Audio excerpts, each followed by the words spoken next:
ఇక 4వ రాశి కర్కాటక రాశి. కర్కాటక రాశి వారికి ఏ విధంగా ఉంది 2025 సంవత్సరం చెప్పు. సో కర్కాటక రాశి ఫలితాన్ని కనుక విశ్లేషించినట్లయితే వీళ్ళ జాతకంలో పునర్వసు 4వ పాదము, పుష్యమి 1, 2, 3, 4 పాదాలు, ఆశ్లేష 1, 2, 3, 4 పాదాలు కర్కాటక రాశి కిందికి వస్తాయి.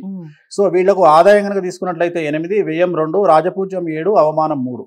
సో ఈ సంవత్సరము కర్కాటక రాశి వారికి అష్టమ శని వెళ్ళిపోతా ఉంది. శని అనేది వెళ్ళిపోతా ఉంది. గురువు లాభస్థానంలో ఉండి వ్యయంలో ఉన్నప్పటికీ కూడా చాలా అనుకూలంగా ఉండబోతా ఉంది. సో కర్కాటక రాశి వారికి ఖచ్చితంగా ఈ సంవత్సరము స్త్రీ పురుషులకు ఇద్దరికి కూడా మహోన్నత కాలంగా చెప్పాల్సి ఉంటుంది. గత 3 సంవత్సరాల నుండి పడుతున్న కష్టాలన్నీ తొలగిపోయే అవకాశం ఉంది. కోర్టులో విజయాలు, వివాదాల పరిష్కారము. సో గత కొంతకాలంగా పడుతున్నటువంటి బాధలన్నీ కూడా పటాపంచలైపోయే అవకాశం ఉంది. పుణ్యక్షేత్ర సందర్శనం కనిపిస్తూ ఉంది. సంతాన అభివృద్ధి కనిపిస్తూ ఉంది. సంతాన వృద్ధి కనిపిస్తూ ఉంది.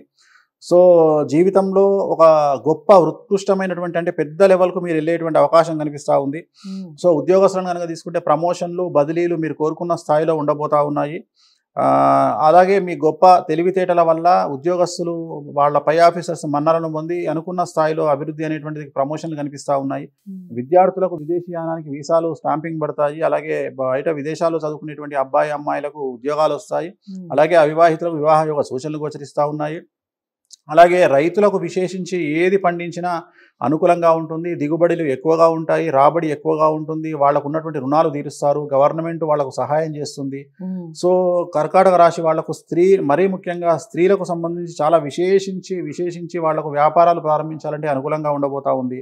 సో ఓవరాల్గా కర్కాటక రాశికి 100కు 100 మార్కులు వేయాల్సి ఉంటుంది. ఒక్క విషయంలో జాగ్రత్తగా ఉండండి. కాళ్ళు చేతులు విరిగే ప్రమాదం ఉంది. ఎందుకంటే గురువు వ్యయంలో ఉన్నాడు కాబట్టి మెట్లు ఎక్కేటప్పుడు, దిగేటప్పుడు, నీళ్లు తడిగా ఉన్న ప్లేస్లో నడిచేటప్పుడు జాగ్రత్తలు తీసుకుంటే సరిపోతుంది. గురువారం నాడు ఎల్లో కలర్ షర్ట్ వేసుకుంటే సరిపోతుంది. రైట్. సో చిన్న రెమెడీ చెప్పారు, చక్కగా ఫాలో అవ్వండి. కర్కాటక రాశి వారు కాస్త మెట్లు ఎక్కేటప్పుడు, దిగేటప్పుడు కానివ్వండి, వాటర్లో నడిచేటప్పుడు కలర్ విషయం చెప్పారు. ఎల్లో కలర్ని యూజ్ చేయండి గురువారం రోజు అని. ఇవి ఫాలో అవుతూనే ఇంకా గురువుగారిని కలిసి రెమెడీస్కి సంబంధించి ఏమన్నా తెలుసుకోవాలి అని అనుకుంటే స్క్రీన్ మీద కనపడే నెంబర్కి కాల్ చేయొచ్చు. అపాయింట్మెంట్ కోసం వేణుస్వామి గారి అపాయింట్మెంట్ లభిస్తుంది. వీడియోని లైక్ చేసి షేర్ చేయండి. ఛానల్ని సబ్స్క్రైబ్ చేసుకోండి. తదుపరి రాశితో కలుద్దాం. నమస్తే.